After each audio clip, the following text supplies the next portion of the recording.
What's up, everybody? My name is Cole. I'm a part-time real estate investor, full-time legacy airline pilot, and a part-time military instructor pilot. Today, I'm going to talk about why I think the 1% rule that people preach like it's the gospel is BS. It's going to get you in a bad situation, and you're probably going to end up losing money because of it. The 1% rule, simply put, is that I'm going to purchase a property, and I want it to rent for at least 1% of the purchase price per month. So on a $100,000 property, that would look like $1,000 a month. And here's why it doesn't work.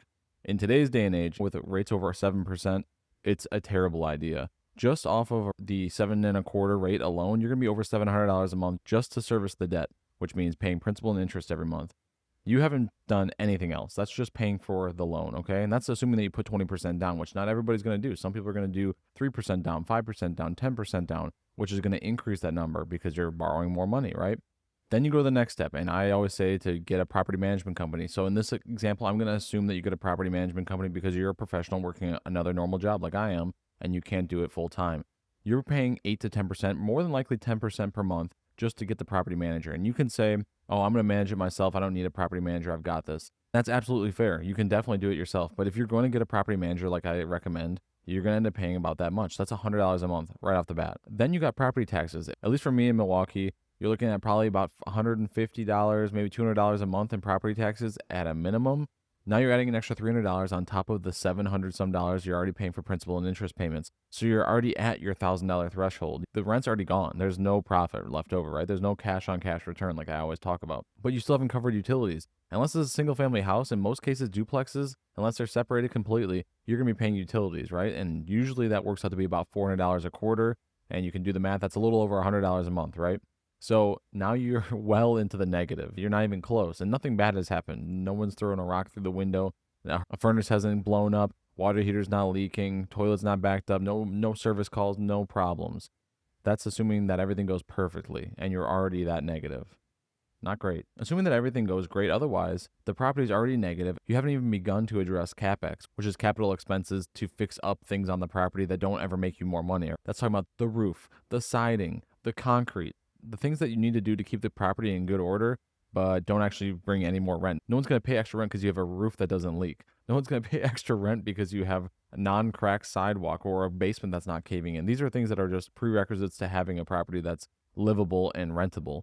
You have to do those things. You don't have a choice for that. And you can't set aside any money in the case of this property to do that. This is just a random example. $100,000 purchase price, $1,000 a month in rent. It does not work. You cannot purchase properties off the 1% rule. You're going to go bankrupt before you even start. People that are selling the 1% rule are oversimplifying this game. You can't blindly take that advice and just take it to the bank. You're going to go bankrupt. So you need to sit down. You need to really crunch the numbers on the property that you're looking at and really understand what it costs to run a property every month. If it was as simple as the 1% rule, everybody would be doing it. And not everybody's doing it for that exact reason because it's not that simple. Real estate has so many variables that you can't account for with just a simple equation like that. You have to be able to predict the unpredictable, which by nature is impossible. So you have to have a buffer, right? That means that you need to be renting things for maybe $1,500, $2,000 a month for that same purchase price to give yourself some breathing room because you're not going to be able to address these issues when they come up, and they're going to come up. I promise you that. If you're expecting to buy a property that's never going to give you any problems and you're never going to have a bad month,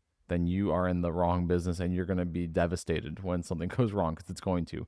I have yet to find a property that's never had a single issue, so you need to bet on the fact that it's going to. If you don't do that, if you don't build that into your math, if you don't build that into your reserves, you're going to get squeezed to death, and then I'll be buying your properties for a lot cheaper than what you paid for them. Don't shoot the messenger, but that's the absolute truth. Cash on cash returns, like I've always preached, are the only way to go. You have to look at what you expect to get after everything is said and done. You need to look at the post-expense dollars. You can't look at pre-expenses. You can't look at gross rents. You can't look at projected rents and appreciation. All this stuff is all speculation, and you're going to get killed because of it. If you're just trying to do blanket expenses so you can quickly look at a property and get an idea of what it's going to cost you per month, most people are looking at 40, 50% expense rates. Simply put, if you're looking at your $1,000 a month, I would take 40% right off the top, $400 a month right off the top for just expenses, whatever that may be. That may be unscheduled maintenance, that may be scheduled maintenance, that may be property management, taxes, you name it, that will kind of cover it. And then from that point, you want to look at what's left over, the $600 a month, and how you can service the debt with that. The way to get around all this is to put down more money.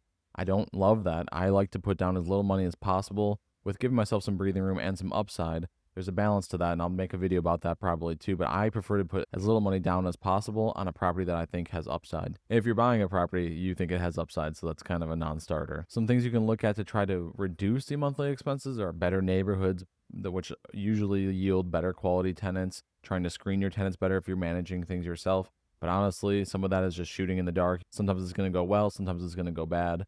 You really can't bet the farm on that. Even with some of my better deals that I bought well above the 1% rule, I can give you an example of a property that I just purchased, and I paid $68,000 for a property that rents for $1,100 a month.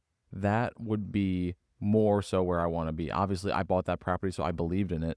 But you can see in the example I gave you, at the $100,000 purchase price, there's no way it works. But in the case of a $68,000 purchase price with a little bit over $1,000 a month, it actually does work. That's an example of something that I think can cash flow.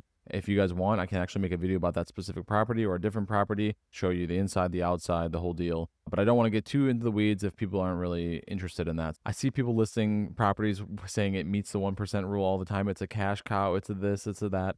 If they're trying to sell you on the 1% rule, they're hoping that you're an uneducated buyer, because the only people that would go for that are people that don't know what they're doing. Trust me, I've seen it play out many, many, many times. And there's a reason that I'm so picky on the deals that I buy, because I know that if you buy something that's too tight on the margins like that, you're going to end up wishing that you didn't. If you're a working professional who's trying to build a real estate portfolio, or just anybody that's interested in real estate at all, I'm going to continue to document my journey and provide lessons on things that I learned the painful way so that you don't have to. If you got anything out of this, leave a like, a comment, whatever it may be. I really appreciate it. And I know that you could be anywhere on the internet, but you're here right now. So I genuinely, genuinely appreciate that. I'll talk to you guys soon. See ya.